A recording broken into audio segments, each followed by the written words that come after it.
अस्सलामुअलैकुम गाइस, कैसे हैं आप सब लोग। उम्मीद है कि आप सब लोग बिल्कुल खैरियत से होंगे, बिल्कुल ठीक ठाक होंगे और गर्मियां जो हैं वो खूब इंजॉय कर रहे होंगे। तो मैंने भी आज का व्लॉग जो है ये दोपहर के खाने से शुरू किया है। आज कुछ मेहमान आने वाले थे तो मैंने सोचा चले मैंने 2-3 डिशेज़ जल्दी जल्दी से बना लेती हूँ। तो लाइट चली गई थी एंड टाइम पर जब मैंने खाना बनाना शुरू किया। और जब लाइट चली जाती है तो हमारे किचन में ना सोलर सिस्टम पर एक ही लाइट है, तो उस लाइट की वजह से एक तो इतनी प्रॉपर रोशनी नहीं होती, फिर ऊपर से साया आ जाता है बर्तनों के ऊपर या ये पकाने वाली जगह पर। तो मैं ज़्यादा चीज़ें तो नहीं रिकॉर्ड कर सकी, थोड़ा बहुत मैंने ये सिर्फ पुलाव बनाते वक्त एक क्लिप थोड़ा सा रिकॉर्ड किया था, तो मैंने सोचा चलो यही मैं आप लोगों के साथ शेयर कर देती हूँ। बिल्कुल सादी सी रेसिपी है, सिंपल सा पुलाव बनाने का तरीका हर किसी को आता है, लेकिन ऐसे ही मुझे पुलाव बनाना मुझे पर्सनली वैसे बहुत ज़्यादा पसंद है। ये जब मसाला भुनता है, इसकी जो खुशबू होती है और ये मतलब जैसे वो अरोमा अंदर से निकलता है ना, वो मुझे बहुत ज़्यादा पसंद है। तो यहाँ पर ये हमारे घर के चावल थे, इनको मैंने बस धो के रख दिया था, पानी नहीं डाला क्योंकि ये पानी बहुत कम लेते हैं। तो इसलिए इनको अगर भिगो के मैं रख दूँ तो फिर तो ये बिल्कुल ही गल के वो खीर बन जाते हैं। तो इसलिए सिर्फ ना इनको धोकर मैं रख देती हूँ, पानी इनके अंदर बिल्कुल भी नहीं छोड़ती। और जितना पानी डालना होता है चावलों में, यानी कि डबल पानी जो डालते हैं, तो मैं वो भी डबल पूरा नहीं डालती, उसमें से मतलब थोड़ा कम पानी डालती हूँ, फिर ये चावल बहुत अच्छे बनते हैं। और इनका टेस्ट चावलों का, क्योंकि ये घर के चावल हैं, कोई इन पर पॉलिश कुछ भी नहीं लगा हुआ, तो ये इतने मज़े के, इतने मतलब स्वादिष्ट चावल बनते हैं ना कि मैं आप लोगों को क्या बताऊँ। बहुत अच्छा चावलों का जायका आता है और खुशबू इन चावलों में इतनी ज़्यादा है ना, बाज़ार से जो भी आप चावल आएंगे उसमें इतनी खुशबू नहीं होगी जितनी घर के चावलों में मज़ा होता है, जितनी खुशबू होती है। और यहाँ पर पुलाव बनाते वक्त फिर मैंने ये शान का बिरयानी मसाला इसके अंदर डाला था। ये मैं टाइम पहले आपको दिखा रही थी कि तकरीबन 1:15 का टाइम था जब मैं खाना बना रही थी। तो इस टाइम जो है ना वो हमारी लाइट अक्सर चली जाती है। तो ये मैंने शान का जो बिरयानी मसाला है ये मैंने थोड़ा सा पुलाव में डाला, थोड़ी सी मैंने वो जो क्या कहते हैं उसको, कुटी हुई लाल मिर्च होती है, चिली फ्लेक्स जो होती हैं वो मैंने थोड़ी सी डाली, ज़ीरा डाला और ये 2-3 सब्ज़ मिर्चें मैंने बड़ी बड़ी काट के डाली। और जो टमाटर का पेस्ट जो मैं बना के, मैंने आपको पहले भी दिखाया कि बना के रखा होता है मैंने, वो मैंने इसके अंदर शामिल किया। और अच्छी तरह से मैं इसको भून के, मतलब जब घी बिल्कुल अलग हो जाए, मसाला आपका बिल्कुल अंदर मिक्स हो जाए ना, फिर आपने इसके अंदर पानी डाल के तो चावल बना लेने। तो यहाँ पर ये देखें, फिर मेरा पुलाव जो है माशाल्लाह से बिल्कुल पककर तैयार हो गया था। ये देखिए बहुत ही चावल खिले खिले और बहुत ही मज़े के बने थे। और मुझे बहुत ज़्यादा कलर वाले चावल जो है ना वो ज़्यादा अच्छे नहीं लगते, तो मैं इतना ज़्यादा कलर जो है ना वो नहीं निकालती। ये शायद कैमरे में आप लोगों को बहुत ज़्यादा कलर इसका नज़र आ रहा होगा, लेकिन असल जो कलर था ना वो पहले वाला था जो मैंने आपको दिखाया। लाइट कलर के बिल्कुल चावल थे और बहुत ही मज़े के बने थे, बहुत ज़्यादा मज़े के। साथ मैंने थोड़ा सा सलाद बना लिया था फिर, और सबने माशाल्लाह बड़े शौक से खाए थे। और ये फिर नेक्स्ट डे का व्लॉग है। अचानक से आसमान पर इतने ज़्यादा बादल काले बन गए थे और आंधी चलनी शुरू हो गई थी।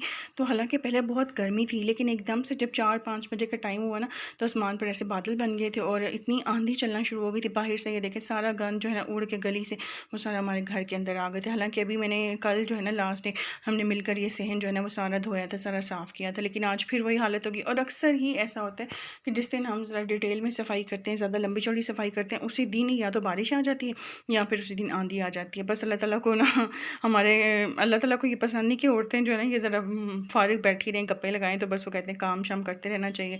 तो ये देखिए पहले तो आंधी काफ़ी देर चलती रही, फिर उसके बाद इतने काले काले ये बादल बन गए थे ना, बहुत ज़्यादा। इतनी ज़्यादा बारिश तो नहीं हुई लेकिन आंधी चलती रही है, लेकिन आंधी से भी, हवा से भी मौसम जो है ना उसकी गर्मी बहुत हद तक कम हो गई थी। ये देखिए शॉपर गलियों से उड़ उड़ के सारे आ रहे थे। तो बादल इतने, और ये परिंदे भी इतने खुश हो रहे थे ना, ये काफ़ी सारे परिंदे थे आसमान पे उड़ रहे। ये एक बस मैं कैप्चर कर सकी, बाकी तो इधर उधर सारे भाग गए थे। और पौधे देखें इतने माशाल्लाह हवा से ऐसे हिल रहे थे, मुझे बहुत अच्छा लगता है जब इस तरह का मौसम होना। तो मेरा दिल करता है मैं तो इधर बाहर ही सहन में ही रहूँ, लेकिन अम्मी मना करती हैं कि आंधी में ज़्यादा देर नहीं बैठती। ये वजह से भी अम्मियों की होती है बस एक, कि मौसम ख़राब हो तो बाहर नहीं निकलना चाहिए, बिजली गिर जाती है।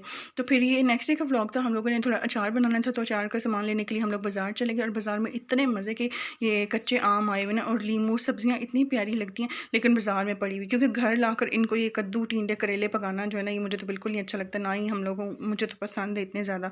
बाज़ार में पड़ी हुई इस तरह सजी हुई सब्जियां बहुत माशाल्लाह से अच्छी लगती हैं। हम लोगों ने अचार के लिए आम खरीदे, थोड़े से लसूड़े भी ख़रीदे थे, क्योंकि अम्मी कहती थी इस दफ़ा लसूड़ों का अचार भी डालते हैं। फिर यहाँ से हमने आम के अचार का जो भी मसाला वगैरह होता है वो सारा कुछ लिया, सब्ज़ी थोड़ी बहुत ख़रीदी। और बस ये शाम का टाइम हो गया था, बाज़ार में अभी भी बहुत ज़्यादा रश लगा हुआ था। तो मैंने पुदीना भी खरीदा था। मैंने कहा चलो मिंट मार्गरेटा बनाया करेंगे, क्योंकि गर्मी है तो दिल करता है कि कुछ ना कुछ ठंडा दोपहर के खाने के साथ पीने को, या वैसे कोई मेहमान आ जाए तो चलो फटाफट से बंदा, स्प्राइट तो होती है जल्दी से, बस मिंट मार्गरेटा बना लिया। एक तो अच्छा भी लगता है सर्व करना, और मेहमान भी खुश हो जाते हैं, और एक आपका स्टाइल भी बन जाता है। तो मैंने सारा पुदीना ला के उसको अच्छी तरह से साफ़ करके ना उसकी पत्तियाँ जो हैं वो अलग करके रख ली थी। तो ये सारा मैंने इस तरह से स्टोर कर लूँगी। इसको मैं टिश्यू पेपर में लपेट के किसी भी एयर टाइट बॉक्स के अंदर रख दूँगी, तो ये तकरीबन 10 से 15 दिन बिल्कुल फ्रेश रहेगा।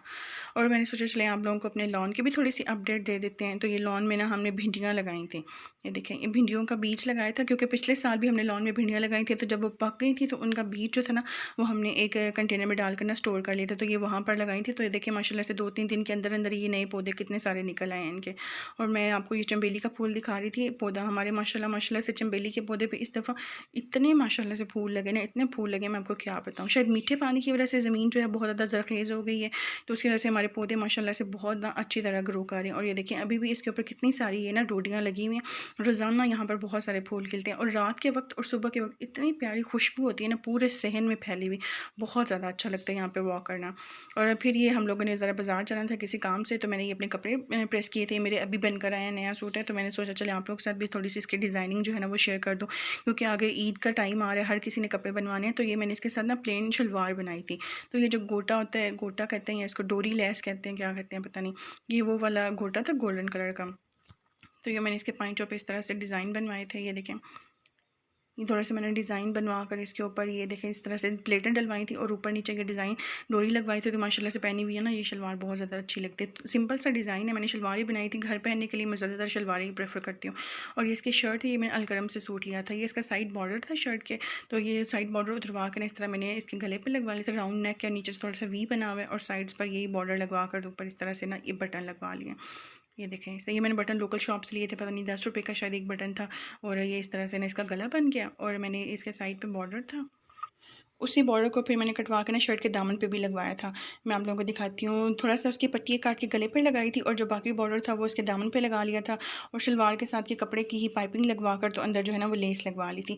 लेस लगाने से और इस तरह से पल्टा लग जाने से ना शर्ट की लुक ज़रा चेंज हो जाती है। आपकी शर्ट मतलब अच्छी लगती है, ऐसे डिफाइन सी एक उसकी लुक आती है।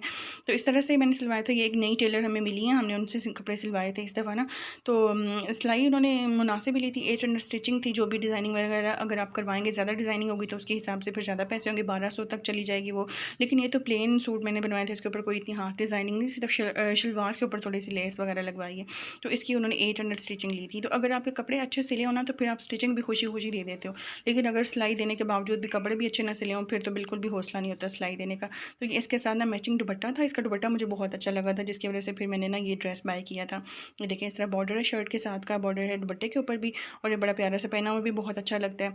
तो ये देखें, इस तरह से छोटी सी डिज़ाइनिंग थी, तो मैंने सोचा आप लोगों के साथ शेयर कर दूं, क्योंकि आगे ईद भी आने वाली है, हो सकता है किसी को पसंद आ जाए। तो यही बस मेरी छोटी सी आज की वीडियो थी। उम्मीद है आपको अच्छी लगी होगी। वीडियो अच्छी लगी तो चैनल को सब्सक्राइब कीजिएगा।